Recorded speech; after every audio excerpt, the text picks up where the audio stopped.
تو حذیفہ ابن یمان کہتے ہیں رضی اللہ تعالیٰ عنہ، نبی علیہ السلام نے ایک سخت سردیوں کی رات میں، جبکہ آپ کو پتہ ہے غزوہ احزاب کے موقع پہ کتنا مشکل وقت تھا، خندق کھودی ہوئی ہے، اس طرف کافر بیٹھے ہیں، اس طرف مسلمان بیٹھے ہیں، سخت سردی ہے، بڑا ٹف ماحول ہے.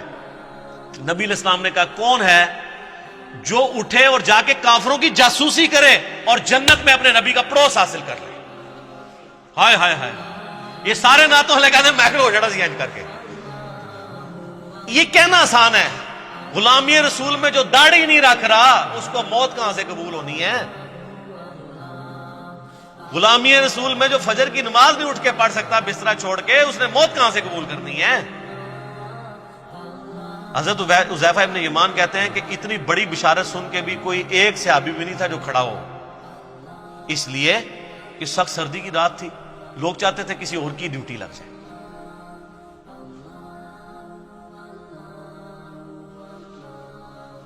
اب کیا ہوا؟ نبی علیہ السلام نے دوسری دفعہ فرمایا کون ہے جو رات کے وقت جا کے کافروں کی جاسوسی کرے اور جنت میں اپنے نبی کا پڑوس حاصل کر لے. کائنات میں سب سے بڑی کوئی چیز یہی ہو سکتی ہے. اس سے بڑی صرف ایک چیز ہے کہ اللہ تعالیٰ کسی کو پیغمبر بنا دے.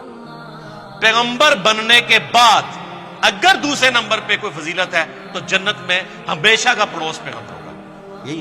یہی ہم اللہ سے مانگتے ہیں کہ اللہ تعالیٰ ہمیں بقیہ غرقت میں مدفن اور جنت الفردوس میں اپنے محبوب صلی اللہ علیہ وآلہ وسلم کا پڑوس عطا فرمائے. آمین.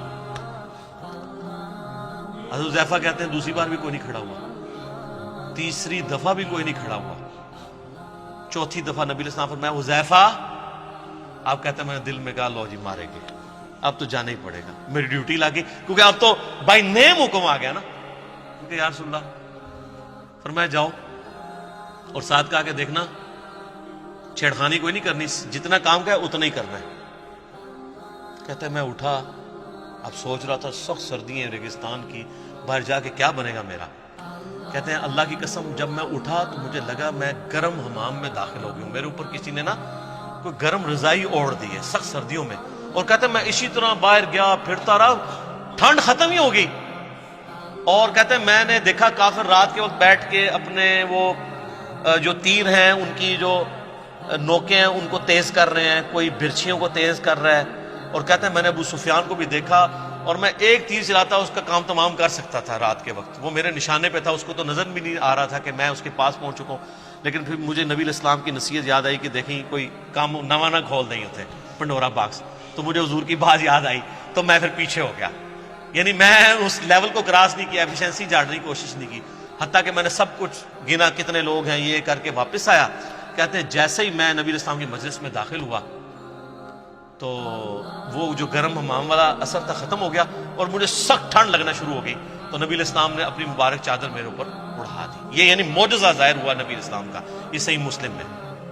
لیکن اس میں سبحان اللہ کے ساتھ بہت چیزیں جو ہے استغفر اللہ اور انا للہ بھی یعنی جڑی ہوئی ہیں. وہ جو انور مقصود صاحب نے وہ کالم لکھا ہے نا کہ تبدیلی کا سفر ایاک نعبد و ایاک نستعین سے شروع ہوا، ان اللہ مع الصابرین سے ہوتا ہوا انا للہ و انا الیہ راجعون پہ ختم ہوا. تو یہ آپ کا سفر بھی یہ صرف سبحان اللہ تک نہ رہے میرے بھائی، بہت تلخ چیزیں اس کے ساتھ جڑی ہوئی ہیں. یہ دعوے کرنا بہت آسان ہے، پریکٹیکلی دین کے اوپر چلنا بہت مشکل کام. تو قرآن حکیم سے ہدایت ان لوگوں کے لیے ہے کہ جو قرآن کو فالو کریں گے. صرف مطلب دعوے کر لینے سے کچھ بھی نہیں. تو یہ اس پوائنٹ میں ڈسکس کرنا ضروری تھا.